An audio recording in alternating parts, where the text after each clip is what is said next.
Chapter number 70 rectification of errors. ये हमारा third last chapter है।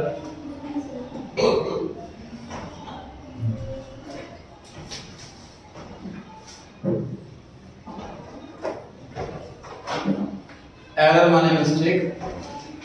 अकाउंट्स बनाते टाइम अकाउंटेंट से मिस्टेक होना नॉर्मल है, ह्यूमन एरर है।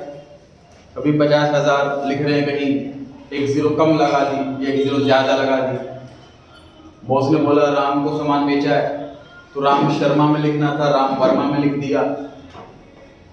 ऐसी मिस्टेक्स होना कॉमन है, कोई बड़ा पाप नहीं है। ऐसा नहीं कि नौकरी से निकाल देंगे। बस हमें क्या करना है, हम अकाउंटेंट को ट्रायल बैलेंस बनाते रहना है बार बार। उससे क्या होगा, डेबिट क्रेडिट अगर इक्वल नहीं आ रहा तो हमें पता लग जाएगा कि हमने मिस्टेक करी है, इससे पहले कि बॉस को पता लगे, हमें पता लग जाए। तो सिंपल सी बात, अगर आप कभी घर पर सैंपल पेपर 10th बोर्ड में शायद कुछ बच्चों ने करा हो ऐसा कि सैंपल पेपर खरीदा और क्वेश्चन सॉल्व खुद का टेस्ट लिया, टाइम देख करके 3 घंटे में पूरा करा, फिर मिस्टेक्स देखी। ये क्या है? यही तो है कि हमारे बोर्ड में टीचर को मिस्टेक मिल जाए, इससे पहले हमें खुद की मिस्टेक पता लग जाए। तो टीचर, बोर्ड वाला एग्जामिनर अगर हमारी मिस्टेक देखेगा तो मार्क्स काट लेगा। तो हमें अगर अपनी मिस्टेक पहले ही पता लग जाए तो मार्क्स कटने से वहां बच जाएंगे। सेम कॉन्सेप्ट है कि हम अपने ही एरर्स को खुद ढूंढेंगे, खुद उन एरर्स को ठीक कर देंगे, हमारे बॉस को पता ही नहीं लगेगा। अकाउंट जब भी बनेंगे बिना मिस्टेक के मिलेंगे तो हर साल हमारे पास पॉइंट वैलिड होगा अपने प्रमोशन के लिए, सैलरी इंक्रीमेंट के लिए, बोनस के लिए बोल पाएंगे। अगर हमसे काफी मिस्टेक्स हो रही हैं तो सैलरी इंक्रीमेंट के लिए किस मुंह से बोलें?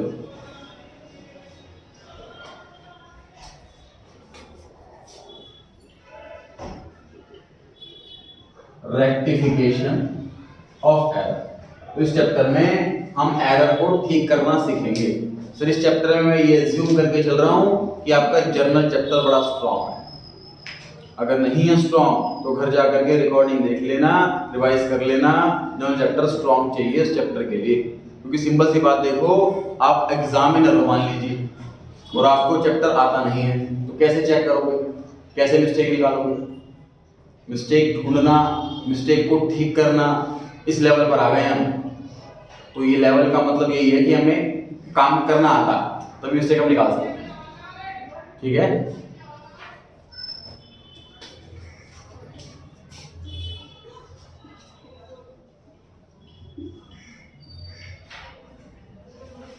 एरर सर बहुत टाइप के हो सकते हैं। तो सारी हिस्ट्री सब कुछ देख करके, प्रैक्टिकल लाइफ देख करके थ्योरेटिकली कैटेगरी कर दी गई है कि इतने टाइप के एरर्स हैं। इस वाले एरर में इसको इस तरह के सॉल्व करना है, इस वाले एरर में इस तरह के सॉल्व करना है। ये सारे कॉन्सेप्ट सिखाए जाएंगे जी, एक एक करके। देखते हैं पेज नंबर 106, पेज नंबर 106। मैं सीधा 4th पैराग्राफ पर आ रहा हूँ। इसमें लिखा हुआ है नाम टाइप्स ऑफ एरर्स। मेरा सबको मिल गया? क्या लिखा हुआ है इसके अंदर? टाइप्स ऑफ एरर के अंदर 4 लिखे हुए हैं। एरर ऑफ प्रिंसिपल, दूसरा कॉम्पेंसेटिंग एरर, तीसरा एरर ऑफ ओमिशन और चौथा एरर ऑफ कमीशन। इन 4 के अलावा आज तक कोई 5वीं कैटेगरी का एरर नहीं हुआ है। इन 4 के अलावा कोई एरर नहीं हुआ है। बेसिकली बता दूं कि जो चौथा एरर है ये रेजिड्यूरी एरर है। रेजिड्यूरी मतलब मेन एरर ऊपर के 3 हो गए थे, जो बच गया वो यहां पर। आज क्लास में स्टार्ट करने वाले हैं हम error of principle. Principle word की स्पेलिंग सर एक बार डिस्कस हुई है क्लास में, फिर डिस्कस करते हैं। सर एक प्रिंसिपल की स्पेलिंग होती है लास्ट में PAL, एक प्रिंसिपल की स्पेलिंग होती है लास्ट में PLE। डिफरेंस बताएं जी, हैंड रेज करें, पहले हैंड रेज करें। हाँ जी बताइए। जिसमें ए है वो स्कूल वाले के लिए होता है, प्रिंसिपल और जो नीचे वाला है कैरेक्टर। वो किसके लिए? कैरेक्टर। कैरेक्टर के लिए। और कोई आंसर? हाँ जी। ऊपर वाले में होता है मेन और जो नीचे वाले में होता है रूल। परफेक्ट आंसर है जी। इस प्रिंसिपल वर्ड का लिटरल मीनिंग जो होता है वो होता है मेन, और इस प्रिंसिपल का मतलब होता है रूल। स्कूल में सबसे मेन पर्सन जो होता है इसलिए उसको प्रिंसिपल कहा जाता है। प्रिंसिपल की डेफिनेशन ये नहीं है कि जो स्कूल का हेड है वो प्रिंसिपल। प्रिंसिपल वर्ड का मीनिंग है जो सबसे मेन हो। ठीक है, जो मैथमेटिक्स में पढ़ा है अपना इंटरेस्ट निकालते हैं प्रिंसिपल पर, उसमें कौन सा प्रिंसिपल होता है? PAL के PLE? बताइए। PAL, उसमें PAL होता है। क्यों? 10 लाख में मुझे मिल रहे हैं, उसमें मेन अमाउंट मेरा जो खुद का पैसा दिया हुआ है, मेन अमाउंट होता है खुद पैसा लगा रखा है, उसको थोड़ा सा अमाउंट का इंटरेस्ट का बन जाता है। PAL होती है उसकी स्पेलिंग, जो लोन वाले पे होता है। PLE मतलब रूल, याद रखने के लिए यहाँ पे LE और यहाँ पे LE, ऐसे याद रखना, आसान रहेगा याद रखना। ठीक है, तो प्रिंसिपल वर्ड का मतलब होता है मेन, स्कूल में सबसे जो मेन पर्सन होता है उसको प्रिंसिपल कहा जाता है। और प्रिंसिपल PLE मतलब रूल। तो यहाँ पर कौन सा प्रिंसिपल है तो हमने पढ़ा है अभी? PLE वाला है ना। तो उसका मतलब ये कौन सी मिस्टेक है? रूल की मिस्टेक है। मतलब हमें कुछ बेसिक रूल सिखाए गए हैं पिछले 16 चैप्टरों में, उनमें किसी रूल में हमने मिस्टेक कर दी तो ये उस टाइप का है। इसमें कौन सा एरर कवर है देखिए।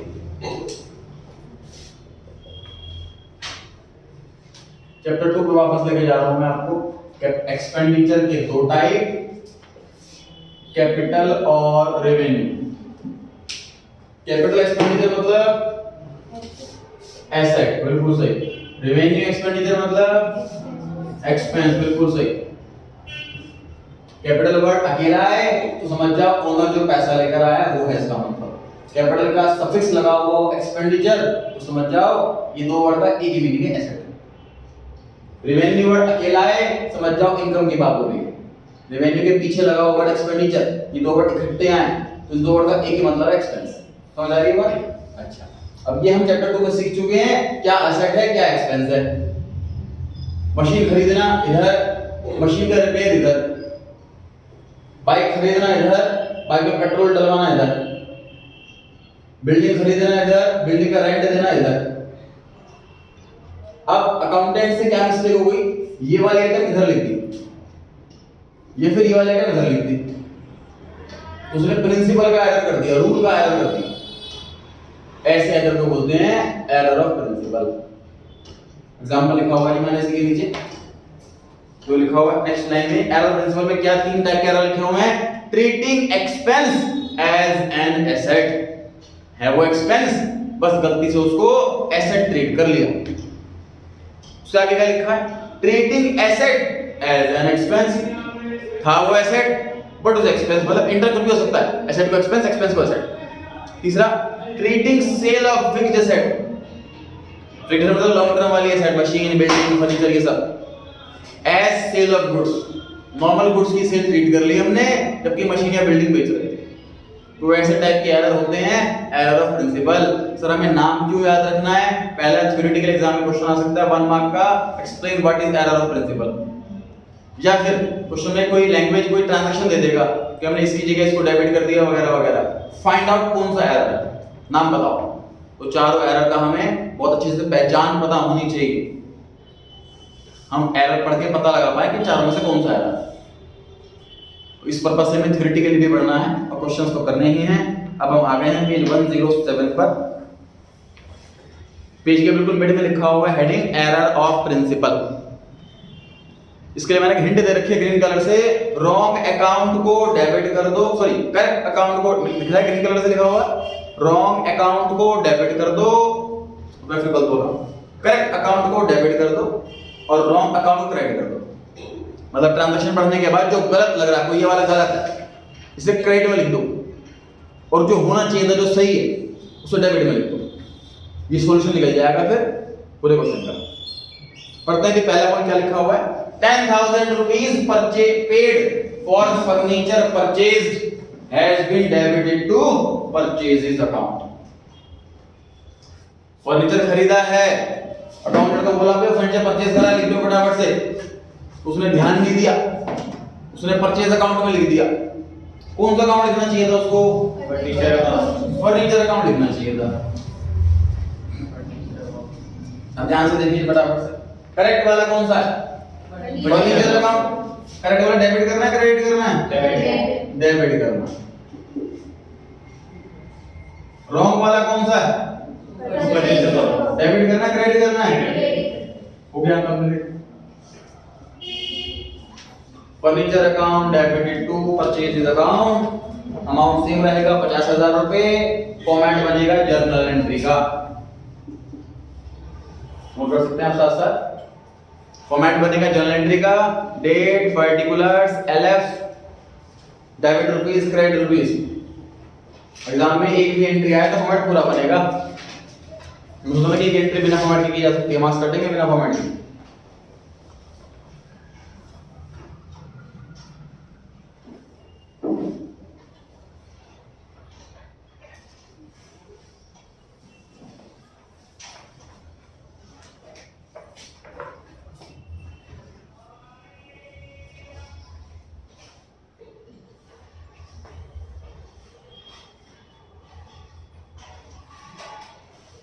सेकंड पढ़े जी, टाइपराइटर खरीदा। टाइपराइटर परचेज करा है 10,000 रुपीस का, वो गलती से हमने परचेज बुक में लिख दिया। वृंदा ट्राई करें, क्या होना चाहिए answer? Typewriter account debit to typewriter account debit to purchases account. Perfect है।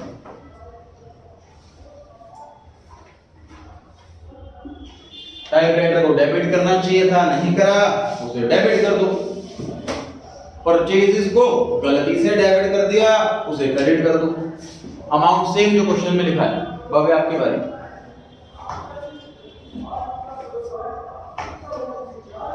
थर्ड में लिखा हुआ है sir 17,000 paid in cash for a typewriter was charged to office expense account.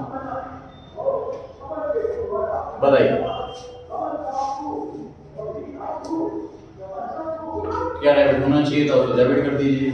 जो गलती से डेबिट हो गया उसे क्रेडिट कर दीजिए। आप ट्राई करें। करेक्ट है। Typewriter account debit. देखो मिस्टेक कैश अकाउंट में नहीं है।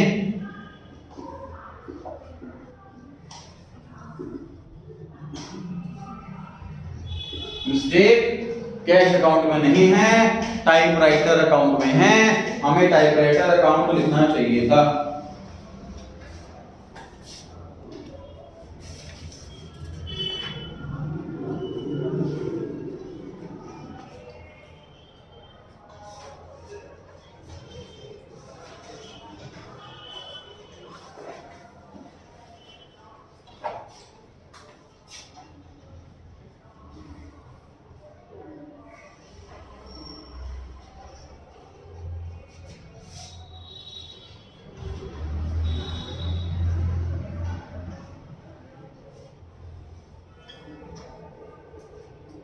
चैप्टर स्टार्ट हो रहा है सबसे ऊपर लिख लीजिए लाइन। चैप्टर जहां स्टार्ट हो रहा है सबसे ऊपर लाइन लिख लीजिए। Never write cash account in answer. पूरा चैप्टर सॉल्व कर लीजिए सर, कोई सी भी बुक सॉल्व कर लीजिए, कभी भी आंसर में कैश अकाउंट नहीं आएगा। कसम खा लीजिए इस चैप्टर में कोई भी आंसर लिख कर आएंगे कैश अकाउंट नहीं लिख कर आएंगे। वजह एक्सप्लेन करते हैं।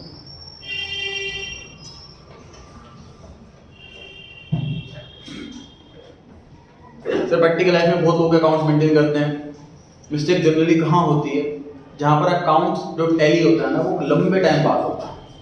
नॉर्मली हम क्लाइंट को मैसेज डालते रहते हैं जी 1 महीना हो गया अपना हिसाब भेज दो, क्योंकि क्लाइंट क्या करता है महीने में बहुत बार सामान मंगाएगा, कुछ वापसी भी करेगा, कुछ कभी 1 लाख कभी 2 लाख कभी कुछ पेमेंट भिजवाएगा। अब एग्जैक्ट फाइनल बैलेंस कितना आया तो कोई ना कोई मिस्टेक हो जाती है। कभी वो रिटर्न लिखनी भूल गए, रिटर्न लिखनी भूल गए, कभी वो परचेज लिखनी भूल गया, हम परचेज लिखनी भूल गए, पेमेंट को लिखनी भूल गया। ऐसी मिस्टेक हो जाती है, हिसाब की गलती इसलिए हो जाती है। अब 2 वीकली ही अगर टैली करते रहे अकाउंट सब तो मिस्टेक पता लग जाएगी तुरंत, अरे हाँ परसों पैसे भेजे लिखना भूल गया मैं, लिख लो। लंबे टाइम बाद अकाउंट्स मिलाते हैं इसलिए मिस्टेक हो जाती है। तो सर कैश में मिस्टेक कभी नहीं हो सकती। मैंने क्यों लिखवाया यहाँ पे? क्योंकि आंसर में कभी भी कैश अकाउंट नहीं आएगा। ऐसा क्यों लिखवाया है? क्योंकि इकलौती कैश आइटम ऐसी है जो डेली टैली होती है। जो कैशियर है, जैसे उसके पास पैसा आता है वो पहले पूरे काउंट करेगा कैश कितना है, फिर ड्रॉअर में रखेगा, फिर रजिस्टर में लिखेगा। जब भी किसी को पैसा देगा कैश काउंट करेगा, अच्छे से पेमेंट करेगा, फिर रजिस्टर में लिखेगा। शाम को जब जा रहा होगा बैलेंस निकालेगा, कैश के तो बैलेंस आ रहा है 24,925 रुपए, काउंट करेगा 24,925 रुपए। अगर अलग आ रहा है याद करने की कोशिश करेगा किसको पैसे दिए, लिखना भूल गया मैं, और एक ही दिन का काम होगा इसलिए उसको पक्का याद आ जाएगा, तुरंत ठीक कर लेगा उसको। तो कैश जब तक टैली नहीं होगा उसे नींद नहीं आएगी, जाएगा नहीं ऑफिस से, जब तक कैश टैली नहीं होगा। इसलिए कैश में कभी मिस्टेक नहीं होती, ध्यान रखेगी ये बात। कोई भी क्वेश्चन आ जाए, किसी भी टाइप का एरर आ जाए, कुछ भी आपको लगे पढ़ करके, आंसर कभी एग्जाम में कैश अकाउंट मत लिख कर आना, ना डेबिट में ना क्रेडिट।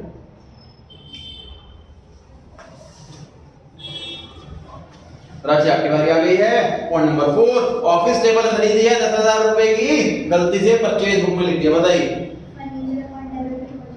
परफेक्ट आंसर है जी furniture account debit to purchase account. अगर फर्नीचर की बजाय आपका ऑफिस टेबल लिखने का मन है तो वो भी करेक्ट है। बेसिकली क्या होता है सर, फर्नीचर की 50 आइटम होती हैं, टेबल फैन हो गया, टेबल हो गई, चेयर हो गई, सोफा हो गया। अब सबके लिए सेपरेट अकाउंट खोले कि कंबाइंड फर्नीचर अकाउंट में लिख दे, ये हमारे कस्टमर से ही जैसे वो चाहे। तो आप डेबिट में ऑफिस टेबल भी लिख सकते हो, डेबिट में फर्नीचर भी लिख सकते हो, क्रेडिट में परचेज अकाउंट भी आएगा। खुशी आपकी बारी आ गई है। Point number 5, 1500 rupees paid for installation of machinery has been charged to ordinary expense account.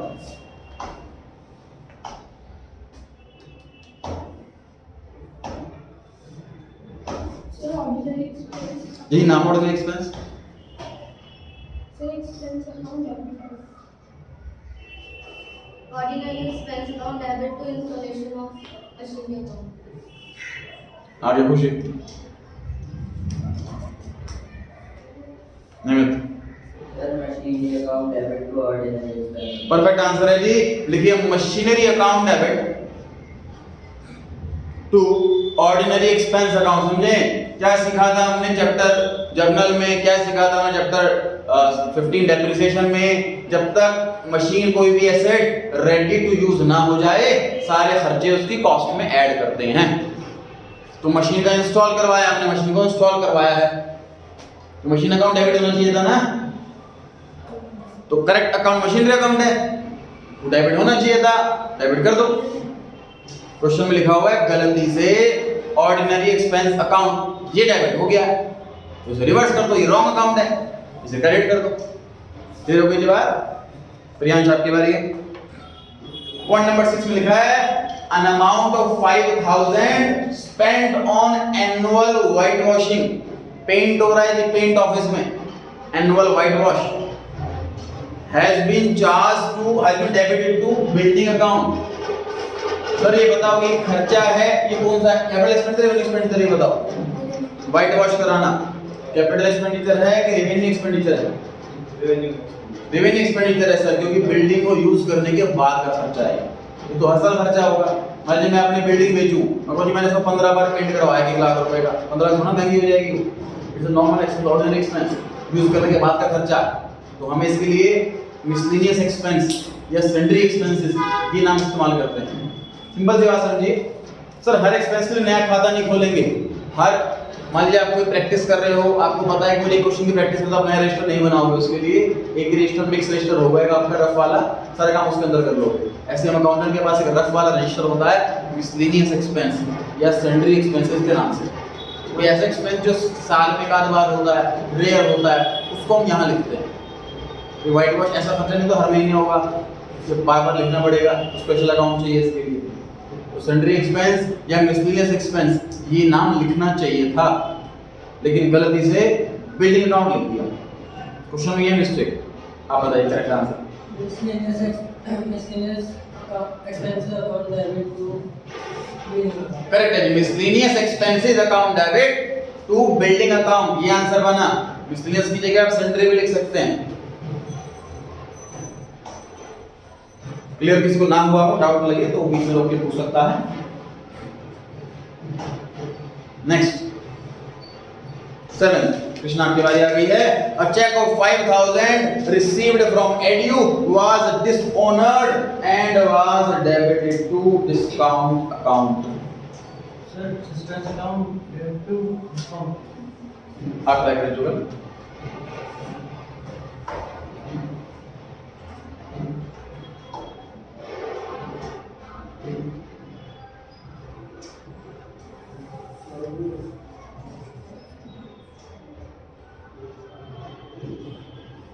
Danish Sir, bank account to discount account.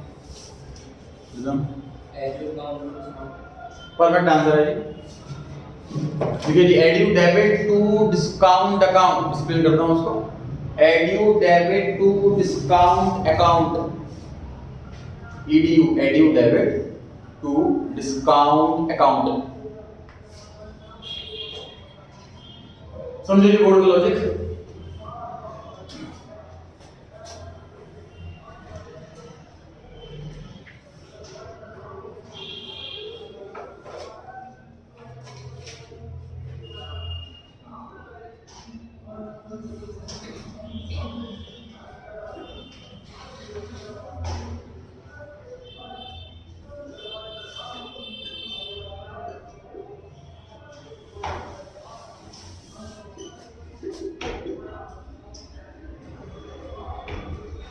मान लीजिए हम चैप्टर जर्नल में हैं और आपके सामने ये दो ट्रांजैक्शन है, जर्नल एंट्री कैसे करेंगे?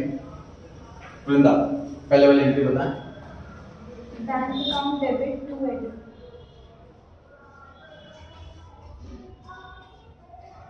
सर चेक मिला और कोई इंफॉर्मेशन नहीं है, ये ज्यूम करेंगे चेक जमा भी कर दिया होगा, बैंक बैलेंस बढ़ जाएगा, credit the QR. Bhavya next. Bank account debit to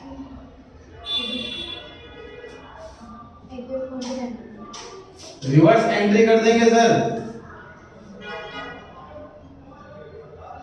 reverse entry कर देंगे। मैंने बैंक बैलेंस बढ़ा लिया, चेक डालते ही बैंक में ये सोच के, पॉजिटिव सोच के कि चेक क्लियर हो ही जाएगा, लेकिन चेक तो बाउंस हो गया, चेक तो क्लियर हुआ ही नहीं। मैंने बेकार में बैंक बैलेंस बढ़ा दिया, अब वापस कर दूंगा, घटा दूंगा, रिवर्स कर दूंगा। मैंने एडियो का बैलेंस घटा दिया था, डेटर नाम की एसेट खत्म कर दी थी, ये पॉजिटिव सोचते हुए कि चेक तो क्लियर हो ही जाएगा, लेकिन चेक तो बाउंस हो गया। अब मैं एडियो को वापस से अपना डेटर बना लूंगा, डेटर एसेट इंक्रीज डेबिट। तो ये एंट्री है डिसओनर की, डिसओनर की एंट्री है एडियो डेबिट टू बैंक। अब क्वेश्चन क्या कह रहा है कि एड चेक मिला एडियो से, वो डिसओनर हो गया और हमने गलती से डिस्काउंट अकाउंट डेबिट कर दिया, मतलब इसकी बजाय हमने डिस्काउंट अकाउंट लिख दिया गलती से, ये मिस्टेक हो गई है। तो करेक्ट अकाउंट कौन सा है? एडियो। करेक्ट अकाउंट को डेबिट कर दो, रॉन्ग अकाउंट कौन सा है? डिस्काउंट, डिस्काउंट अकाउंट क्रेडिट कर दो। ऐसे आंसर बनाएं। क्लियर हो रही है बात?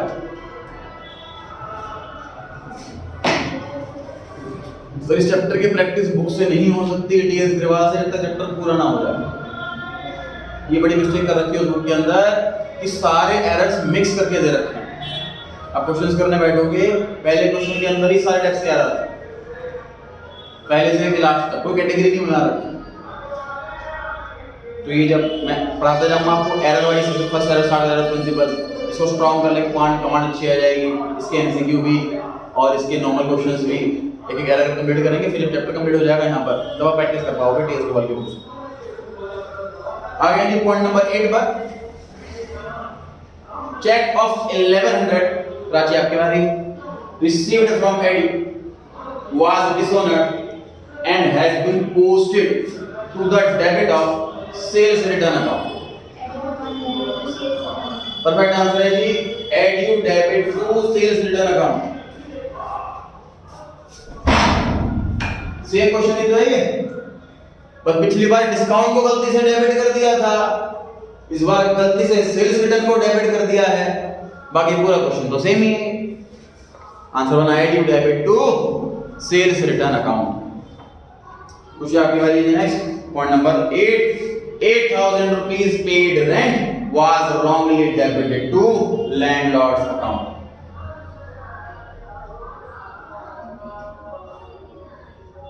So landlord account debit to bank account. आप ट्राई करें। Bank account debit to cash account. Cash account बोल के पाप लग गया आपको। Rent account debit to rent account. दोबारा बोलो। Rent account debit to rent account. Perfect answer है जी। सर हमने रेंट पे करा है तो डेबिट क्या करना चाहिए था? रेंट अकाउंट डेबिट करना चाहिए था। रेंट अकाउंट डेबिट कर दो। क्वेश्चन में क्या रहा है? गलती से हमने लैंडलॉर्ड अकाउंट डेबिट कर दिया है तो रॉन्ग अकाउंट को क्रेडिट करना है। रॉन्ग अकाउंट को क्रेडिट करना है। आंसर बना rent account debit to landlord account. Nimit आपकी बारी आ गई। Paid rent for residential accommodation of get the proprietor was debited to rent account. Proprietor के घर का रेंट पे कर रहे हैं और गलती से रेंट अकाउंट डेबिट कर दिया। बताएं Nimit. Drawing account debit to rent. Perfect answer है जी। ड्राइंग्स अकाउंट डेबिट करना चाहिए था हमें, तो पर्सनल खर्चा उसका। तो ड्राइंग्स अकाउंट डेबिट कर दीजिए, रेंट अकाउंट क्रेडिट कर दीजिए। व्याज आपकी बारी है।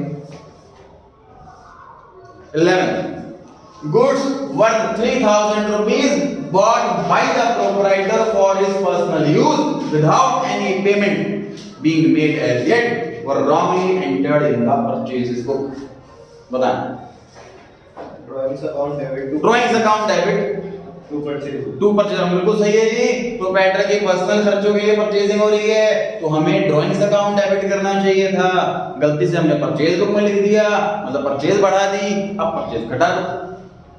Drawings account debit to purchase account.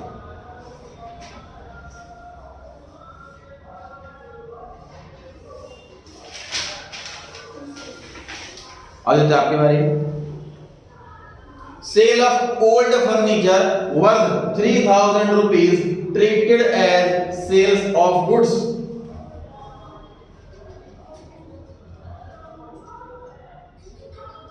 Krishna.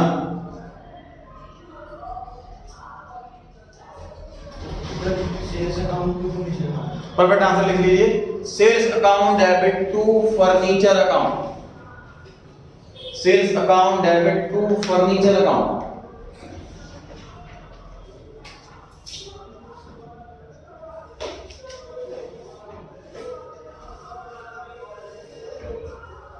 Sir sale वाले में ये रूल नहीं चल पाया। Correct account debit to wrong account, ये वाला रूल नहीं चला इसमें।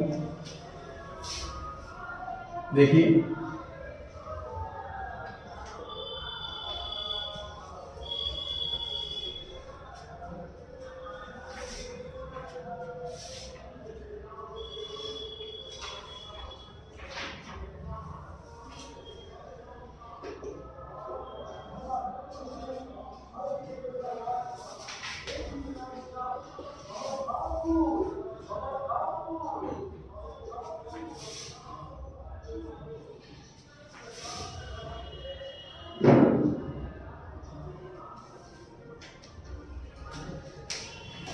Cell of old furniture, furniture बेचा है तो ये है करेक्ट एंट्री।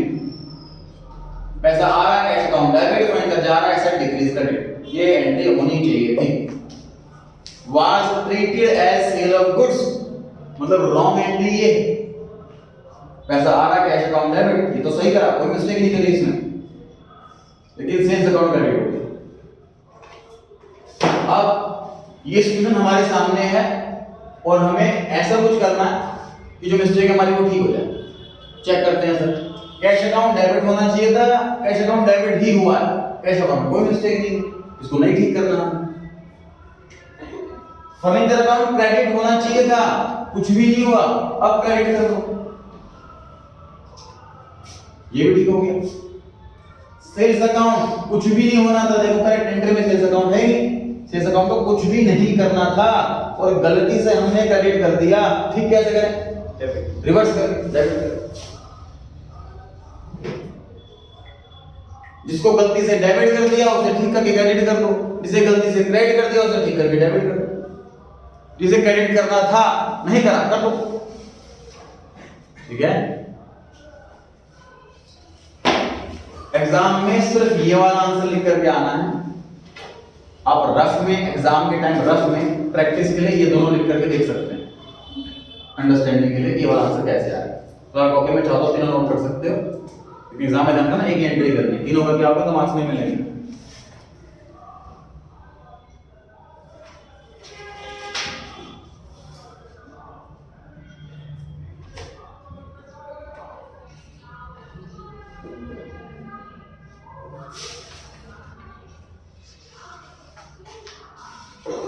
नेक्स्ट 13 किसकी वाली चल रही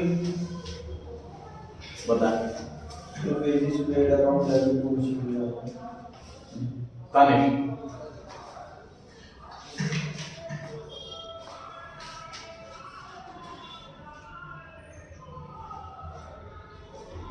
रिदम वृंदा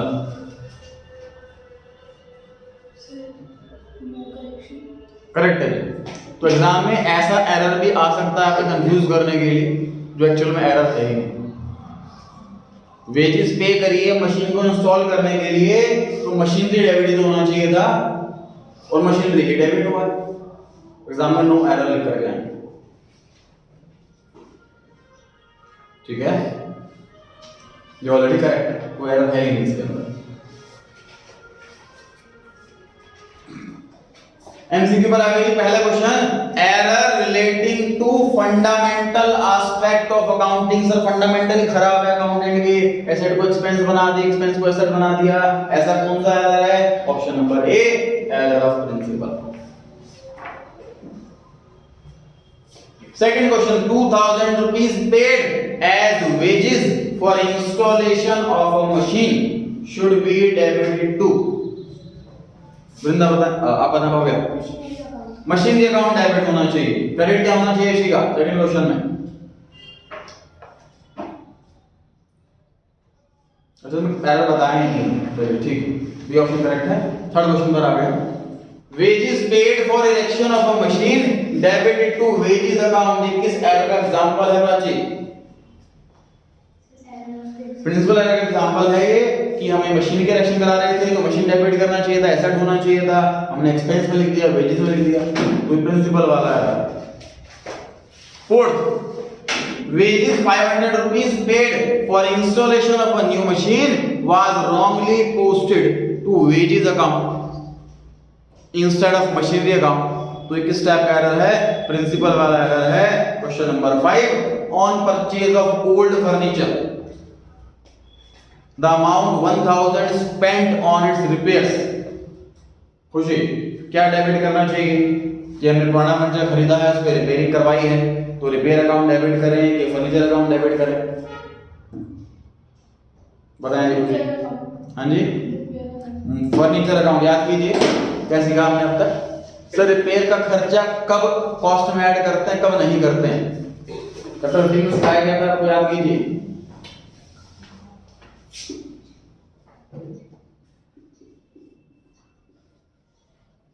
न्यू एसेट है, सेकेंड हैंड एसेट है, ignore repair, add in cost of asset. तो यहाँ पे ओल्ड फर्नीचर है, सेकेंड हैंड फर्नीचर खरीदा है हमने, तो रिपेयर खर्चा उसकी कॉस्ट में ऐड होगा, फर्नीचर अकाउंट डेबिट होगा। क्योंकि क्या होता है कि हम सेकेंड हैंड चीज लेकर के आ रहे हैं, उसमें रिपेयरिंग करवानी जरूरी है, तभी वो अब पुट टू यूज की कंडीशन में बन पाएगा। तो पुट टू यूज के पहले खर्चा है, इसलिए कॉस्ट में ऐड कर रहे हैं, लॉजिक वही चल रहा है अभी भी। लिखा हुआ है any expense at the time of purchase shall be debited to asset account. ये हमें हिंट मिल गई। Sixth question, a purchase of computer was debited to office expenditure. ये भी प्रिंसिपल वाला एरर हुआ सर, एसेट को एक्सपेंस मान लिया हमने। कृति क्वेश्चन 7 में रेक्टिफिकेशन एंट्री बताएं। 7th क्वेश्चन में, सॉरी 6th क्वेश्चन में करेक्ट एंट्री बताएं, मतलब रेक्टिफायर एंट्री। एग्जाम में क्वेश्चन आ जाए ये वाला और रेक्टिफाई करो ऐसा लिखा हुआ हो, क्या आंसर देंगे आप? Computer account debit to office expense. Perfect answer है जी, लिख लीजिए आप सब चाहे तो साथ में। क्वेश्चन 6 के बगल में जो जगह खाली है, रेक्टिफायर एंट्री क्या होगी इसकी? Computer debit to office expenditure account.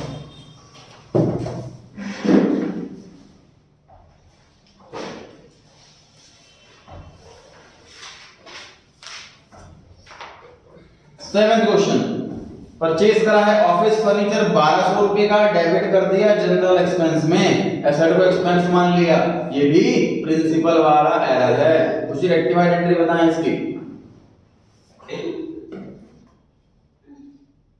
Furniture account debit to purchase account.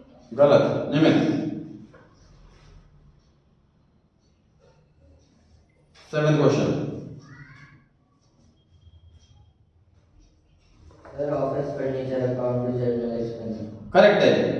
Furniture account debit to general expense account.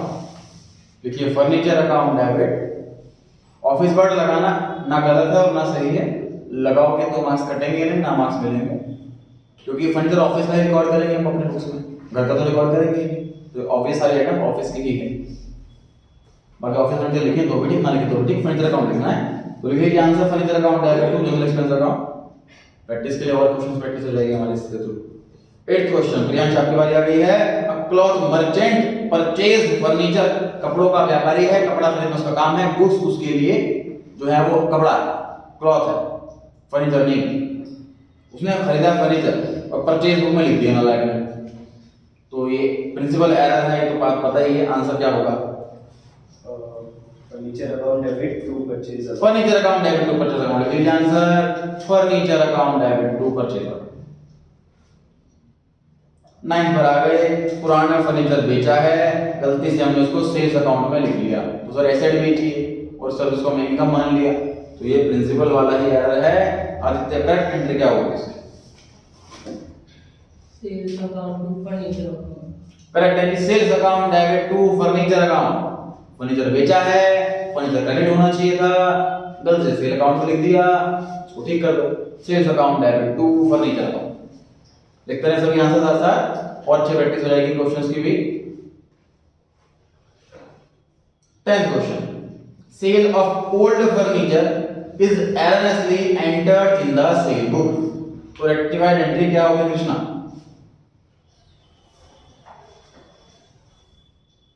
Sales account debit to correct है जी, पहले वाला ऑप्शन जो है सेल्स अकाउंट गलती से क्रेडिट हो गया था, उसको डेबिट कर दो। फर्नीचर अकाउंट क्रेडिट होना चाहिए था, नहीं हुआ तो क्रेडिट कर दो। ए ऑप्शन बिल्कुल करेक्ट।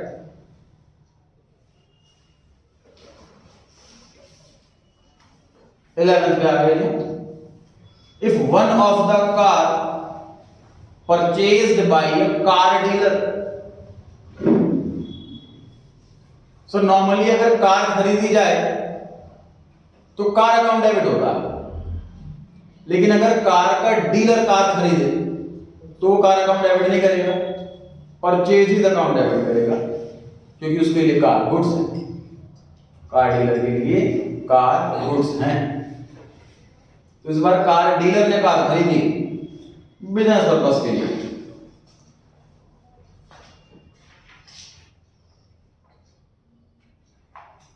अच्छा आगे लिखा हुआ जो परचेज करी है कार उसने यूज कर ली बिजनेस के लिए, समझे इस चीज को। If one of the car, बहुत सारी कारों में से एक कार जो कि परचेज की थी, परचेज्ड मतलब पास्ट में परचेज की थी कार डीलर ने, इज यूज्ड, अब इस प्रेजेंट टेंस के लिए आ रहा है, अब उसको यूज कर लिया बिजनेस पर्पस के लिए, मतलब कार खरीदी थी बेचने के लिए, अब उसमें तो कोई कार पसंद आ गई, बिजनेस के लिए रख ली उसने कारोबार। तो अब उसने क्या करा, it has been debited to purchase account, purchase account को डेबिट कर दिया उसने। तो करेक्ट एंट्री क्या होनी चाहिए? जुगल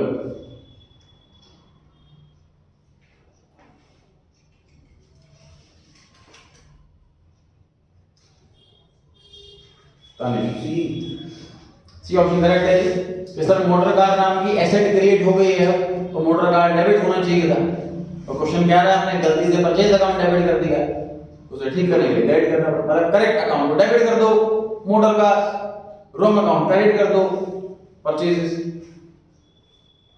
ठीक है। 12th पर आ गए। A check of 1000 received from Eddie was dishonored and has been debited to sales return account। Tanish क्या करें? सर एडियो account to sales return account. Correct है बी ऑप्शन कि एडियो को डेबिट करना चाहिए था, नहीं हुआ, एडियो को डेबिट कर दो, गलती से हो गया सेल्स रिटर्न डेबिट, उसे क्रेडिट कर दो। 13th क्वेश्चन, 6000 रुपए लेने थे एडियो से, due from audio which had been written off as bad debt in the previous year. Last year he हमें लग गया था, पैसे मर गए और हमने उसको बैड डेट्स रिकॉर्ड कर लिया। Was unexpectedly recovered, by chance पैसे मिल गए, and had been posted to his personal account. His personal मतलब उसके नाम से, एडयू के नाम से। तो rectified entry will be Ridam As you account debit to bank account recovered. एडयू debit to Bank accounts recovered. Correct है। जब हमारे मरे हुए पैसे मिल जाते हैं तो उसके लिए नया अकाउंट खोलते हैं, बैड डेट्स रिकवर्ड। तो वो क्रेडिट होना चाहिए था, नहीं हुआ, क्रेडिट कर दो। गलती से एडी क्रेडिट हो गया, उसे डेबिट कर दो। तभी नाम का ध्यान रखना, जबकि पर्सनल अकाउंट लिखो तो एग्जाम में लिखना पर्सनल अकाउंट, ये लिख करना वर्ड नाम दे रखा हो और ऐसा लिखा हो कि आपने पर्सनल अकाउंट डेबिट क्रेडिट कर दिया, मतलब उसका नाम लिख दिया। ठीक है ना, सोचो ना अकाउंट में कभी लिखेगा वर्ड एक्चुअल में पर्सनल अकाउंट, पता नहीं पड़ेगा पर्सनल किसका है, तो नाम ही लिखेगा पर्सनल अकाउंट, तो नाम लिखा होगा उसका। 14 पे आ गए हैं। Edu is carrying sole proprietorship business. On the occasion of his daughter's marriage, he bought a car for 5 lakh rupees to gift it to his son-in-law. To record the transaction, he passed the following journal entry: car account debit to cash account. What will be the journal entry to rectify? वृंदा, क्या rectify, कैसे rectify करने से? Drawings debit to car account. Correct है। Personal use के लिए खरीदी है तो ड्राइंग्स डेबिट होना चाहिए था, करेक्ट, अकाउंट को डेबिट कर दो। गलती से कार अकाउंट डेबिट हो गई है, उसे ठीक करने के लिए क्रेडिट कर दो, रॉन्ग अकाउंट क्रेडिट कर दो, तो drawings account debit to car, ये हुआ correct answer. 15 A machine was purchased for 3000 which was wrongly debited to purchase account. Answer बताएं, हो गया, रेक्टिफाइड एंट्री बताएं। Machinery account to purchase account. Perfect answer लिख लीजिए वहां पर, अगले वर्ड में ध्यान देगा खाली है। इसकी करेक्ट एंट्री बनती है machinery account debit to purchase account.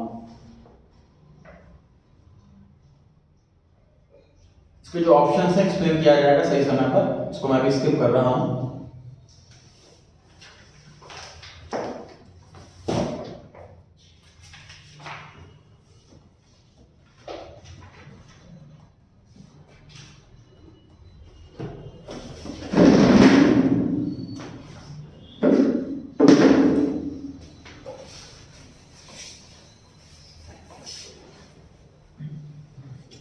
देखिए ध्यान से,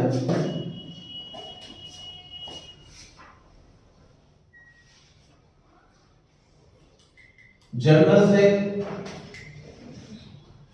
आइटम्स लेजर के अंदर जाती है और फिर लेजर से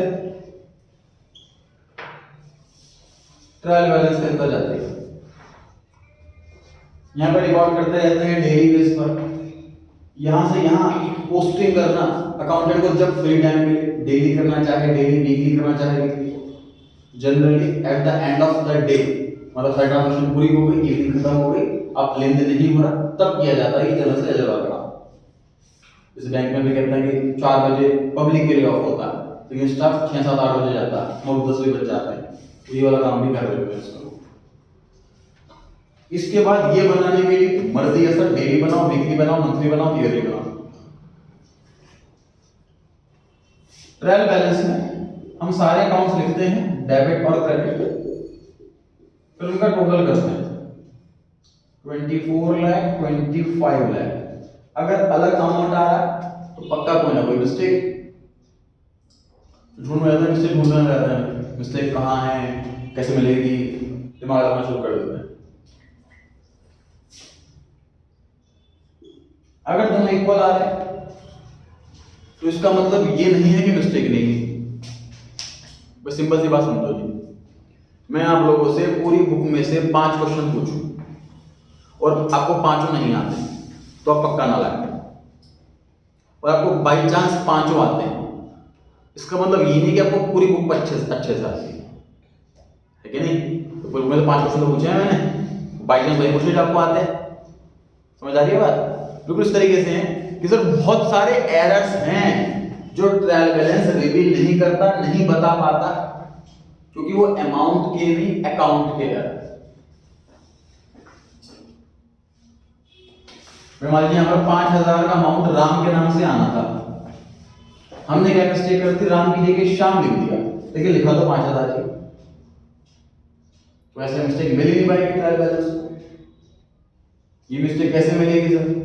जब राम के श्याम का फोन आएगा कि हमें हिसाब बता के दो कितने पैसे पेंडिंग रह रहे हैं, और हमने हिसाब भेजेंगे वो हमारा मैच नहीं कर रहा होगा, फिर राम श्याम उसी का अकाउंट हम टैली करेंगे पिछले 2-3 महीने का, तब मिस्टेक पता लगती है ऐसे वाली मिस्टेक। कम से कम मिस्टेक होना नॉर्मल है, लेकिन बस कम से कम जितना कम हो उतना अच्छा है। हम प्रमोशन की स्टेज पर तभी पहुंचेंगे जब।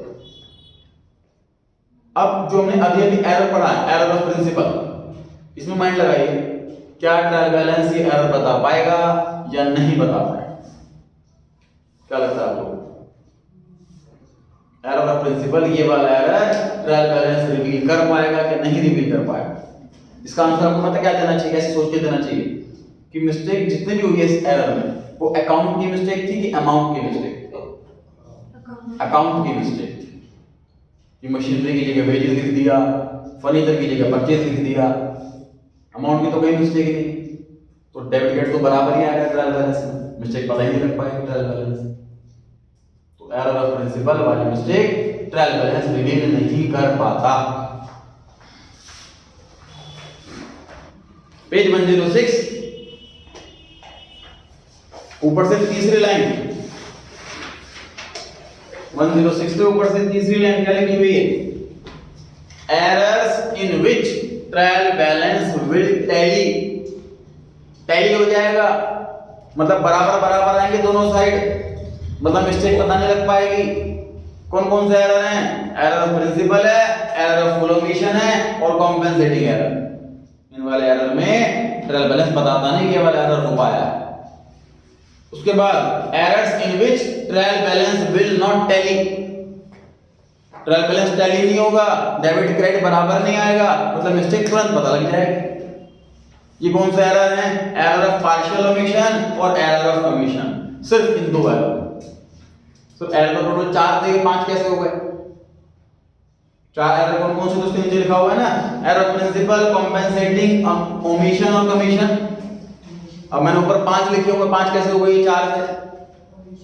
एरर ऑफ ओमिशन जो है उसके 2 टाइप हैं, जब वो पढ़ेंगे तब चर्चा करेंगे डिटेल में, पार्शियल ओमिशन और फुल ओमिशन। पार्शियल ओमिशन में टैली नहीं होगा ट्रायल बैलेंस, फुल ओमिशन में होता है। क्लियर हो गई बात? तो हर एरर को पढ़ते रहेंगे। इस वाले एरर में हमने पढ़ लिया ट्रायल बैलेंस टैली नहीं होता।